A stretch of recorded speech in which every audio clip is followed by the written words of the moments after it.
Hey guys, finalmente chegamos à série de potências, onde nós iremos aplicar nosso conhecimento de séries a respeito de convergência, de divergência. E o que é isso? Série de potências. Como é que eu faço, como é que eu trabalho com isso, onde usa, para que serve, são perguntas que nós iremos responder ao longo do conteúdo. Mas antes de irmos para essas perguntas, para vermos o que é de fato série de potências, vamos fazer o seguinte. Se eu pegar uma função potência, pega aqui, função potência, por exemplo, uma função potência com expoente 3, x elevado a 3, é uma função simples. Eu consigo calcular essa função potência de maneira simples, seja manualmente ou usando uma calculadora comum. Eu consigo calcular em qualquer número inteiro, até mesmo racional eu consigo calcular de maneira fácil. Se eu quiser calcular, por exemplo, a potência do 5 com esse expoente 3, que é o equivalente a pegar isso e substituir o x por 5, ou seja, é equivalente a aplicar essa função no 5. Se eu fizer isso aí, vai dar 5 vezes 5 vezes 5, que dá 125. É uma conta que eu consigo fazer manualmente. Posso usar a calculadora? Posso, e a calculadora vai me dar agilidade. 5. E até mesmo para a calculadora é algo simples. Ok. Inclusive você deve estar perguntando, mas toda conta para a calculadora é algo simples? Não tanto. Se você pegar a sua calculadora científica comum, sem ser do telefone, e você coloca uma conta grande, complexa para ela, e quando você aperta igual, você vai observar que ela demora um pouquinho para dar um resultado. Ainda que seja bem pouco, ela demora um pouco mais do que se você colocar simplesmente 5 ao cubo. E tem um motivo para isso. Pois bem, eu quero dizer que contas de tipo potências são contas simples. Tecnicamente simples. São simples de fazer manualmente. Nós costumamos aprender a fazer esses tipos de conta no primário, no mais tardar na quinta série. Acredito que hoje seja sexto ano, perdão se eu estiver errado, mas a gente consegue fazer. Pois bem, não só contas de potências, como contas de produtos e somas nós fazemos de maneira simples também. Então, se eu fizer uma alteração aqui nessa função, eu vou colocar um 2 multiplicando e vou somar com mais x e mais 3. Pronto. Fiz uma mudançazinha.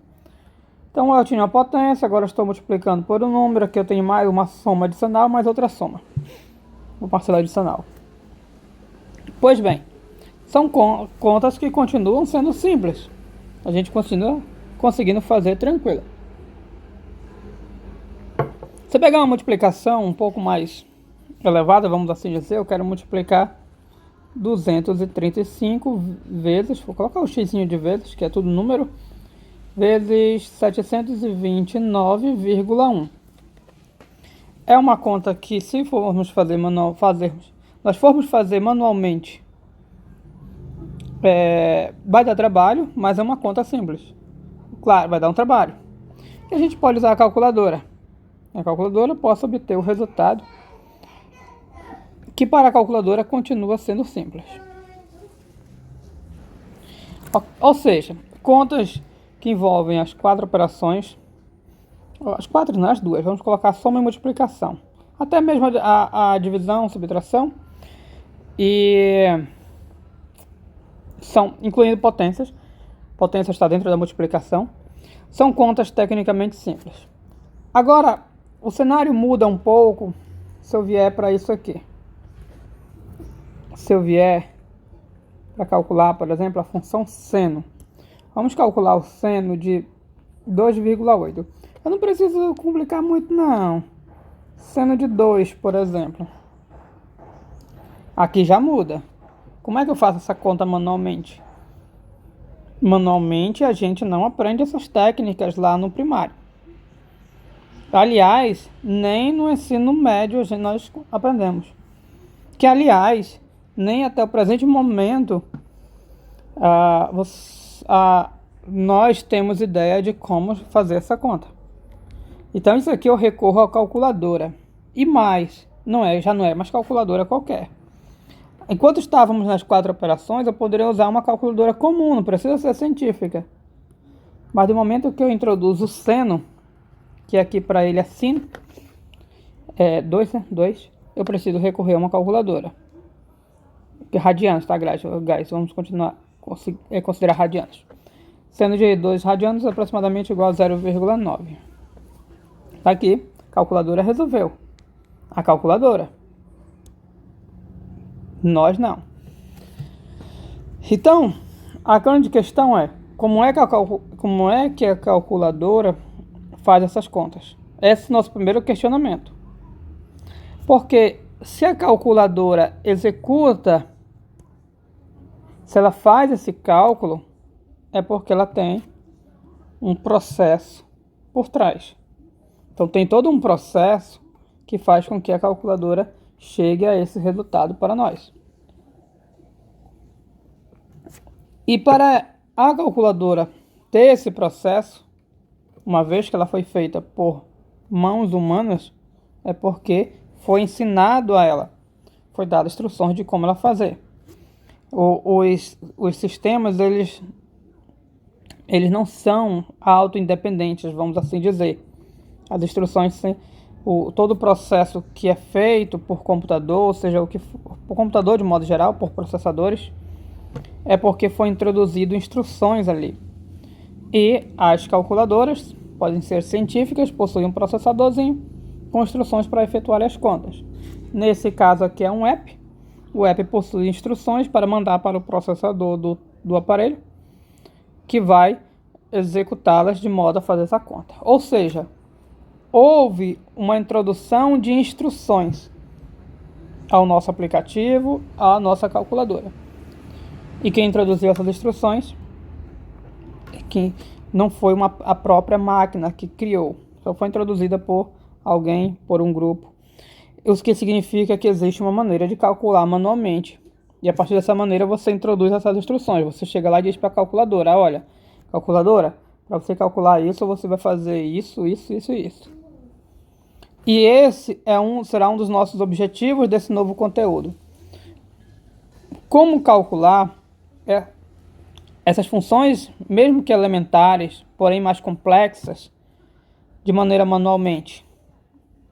Na verdade, nosso interesse não está sendo exatamente em cálculo manual, mas sim em calcular manualmente, mas sim em descobrir como é feito esse processo manualmente, de modo a permitir que eu possa também dar instruções caso eu crie algum software que não possua tais funções. Ok. Pois bem, dentro das funções elementares que nós conhecemos, que já tem um grau de complexidade mais alto para cálculos, estão todas as trigonométricas. Nós não sabemos calcular. Na verdade, todas as funções elementares que está além das 4 operações, que são as trigonométricas. Nós temos o ln, a própria função exponencial com a base e, até com outras bases também. Que eu me recorde aqui, a raiz, a função raiz. O que na verdade a função raiz é uma potência com expoente não inteiro. Então podemos considerar potências com expoentes que não são eixos inteiros. Ou seja, há uma gama de funções onde nós temos problemas para trabalhar. Se eu perguntar, por exemplo, de vocês, qual é a raiz quadrada de 2,1, me dê uma aproximação com 3 casas decimais para isso aqui. Como é que eu faria? Que, aliás, guys, deixa eu falar algo. O seno de 2 não é esse valor que está em tela de vocês. Esse valor é uma aproximação do seno de 2. com 1, 2, 3, 4, 5, 6 casas decimais. Então, aqui é uma aproximação. Então, eu posso colocar uma aproximação para o π também. Eu tenho que fazer uma adaptação aqui para poder ele colocar o resultado. Eu acho que se eu colocar igual, ele coloca. Pronto. Isso aqui é uma aproximação para o π, não é o valor do π. Que na verdade, tanto esse quanto esse vão ter infinitas casas decimais. Nós iremos ver também como calcular uma aproximação para o π. Isso a gente vai ver. Ela dá bem mais trabalho do que isso aqui. A gente terá visto também. E, guys, o ponto de partida para trabalhar com essas funções, seno, raiz, logaritmo natural ou outras, é tentar escrever essas funções de maneira mais simples. Vejamos, consideramos a seguinte pergunta, ou o seguinte problema. Eu vou deixar para vocês escreverem. Eu não vou escrever porque vai aumentar ao longo do vídeo. Eu gostaria que vocês escrevessem aí no rascunho de vocês e refletissem.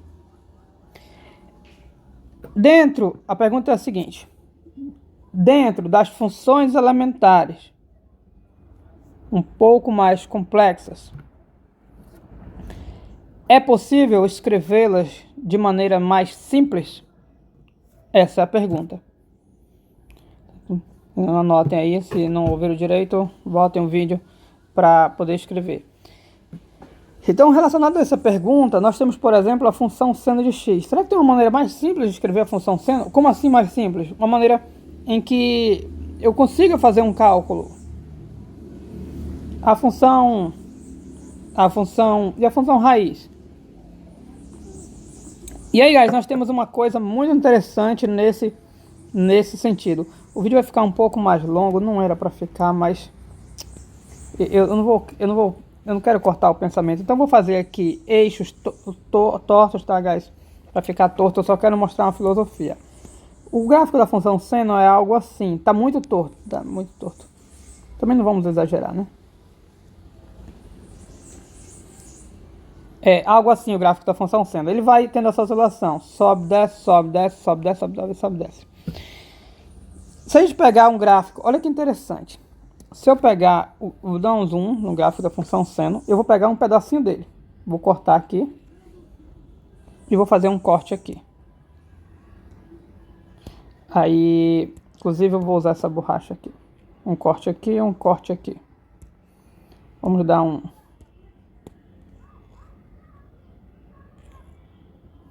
Vamos mudar uma cor. Ok. Fiz um corte e troquei para a cor azul. O interessante, guys, é que quando todas essas funções elementares, se você fizer um corte pequeno, talvez isso aqui seja muito grande, mas talvez não. Você fizer um corte pequeno, você consegue criar uma faixa. Tem uma faixa verde aqui, ó. Você consegue criar uma faixa, faz uma largurazinha aqui, a mesma largura. E aí você cria uma faixa. E isso na verdade é fenomenal. Isso aqui a gente vai mostrar. Não vou poder conseguir provar para vocês por causa do nosso modo online. E mesmo assim eu acho que eu provaria se fosse ofertada para um curso de matemática. O grande tchan da coisa é que para um pedaço pequeno você consegue, ou melhor dizendo, para uma largura de faixa, e você pode pegar muito estreita se você quiser, para uma largura de faixa, tá aqui uma largura. Você pega um pedaço do gráfico, tá aqui um pedaço, de modo que você consegue introduzir um polinômio dentro dessa faixa. Então eu tenho um polinômio aqui dentro dessa faixa. E o que isso quer dizer? Introduzir um polinômio dentro dessa faixa. Guys, esse resultado, dado uma largura de faixa qualquer, você consegue um pedaço do gráfico, nem que seja pequeno, de modo que você introduz um polinômio dentro dessa faixa. É algo incrível. É algo que responde àquele nosso problema e é algo com que nós conseguimos produzir calculadoras científicas eficientes. E é isso nosso intuito. Por quê? Porque se a faixa for muito curta, a faixa curta, então ela imprensa a nossa função e o polinômio. Ela é impressa de tal maneira que o gráfico da função quase que coincide com o polinômio. Portanto, a nossa função se transforma em aproximadamente igual a um polinômio. A nossa função, então nós temos que o nosso seno de x se torna aproximadamente igual a um polinômio.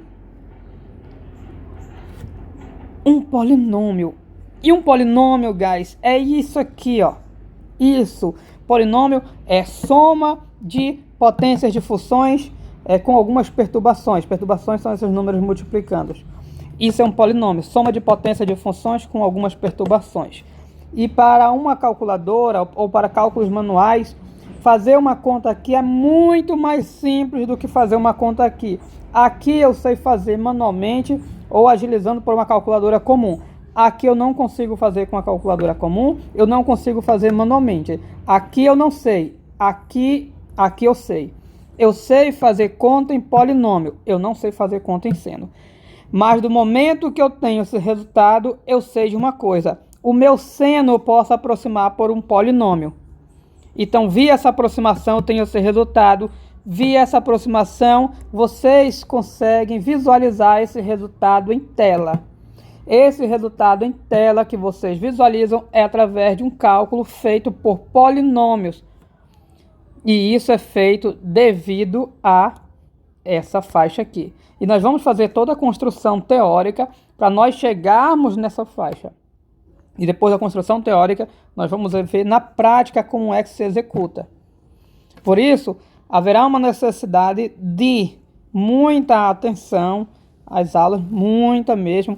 Vamos passar por um processo árduo de umas 3, 4 aulas mais ou menos, talvez por aí mais ou menos, de construção teórica que irá permitir nós executarmos isso. E para a gente dar um brinde, uma palhinha do que está por vir, por exemplo, a função elevada a x eu posso aproximar como sendo 1 mais x quadrado sobre 2 mais x cubo sobre 3. Mais x4. x4 sobre que é 6, perdão. Aqui eu não lembro se é 3 ou se é 6. Eu acho que é 3, eu acho que aqui é 4. Aqui eu não lembro se é 4 ou 24, mas acho que é 4. Para vocês terem uma ideia. Ou seja, se você jogar lá na calculadora, vocês podem fazer um teste aí. Jogar um valor para x aqui, jogar um valor para x aqui, vai dar um valor muito próximo. Eu chuto aqui que dependendo do x, para x próximo do zero, isso aqui conseguimos acertar uma casa decimal. A gente vai ver essa questão de acertar as casas também no futuro. E isso aqui a gente consegue fazer sem precisar de calculadora. E é assim que os algoritmos fazem essa conta. Mas essas são cenas dos próximos capítulos. Ok, guys? Então é isso. Thanks.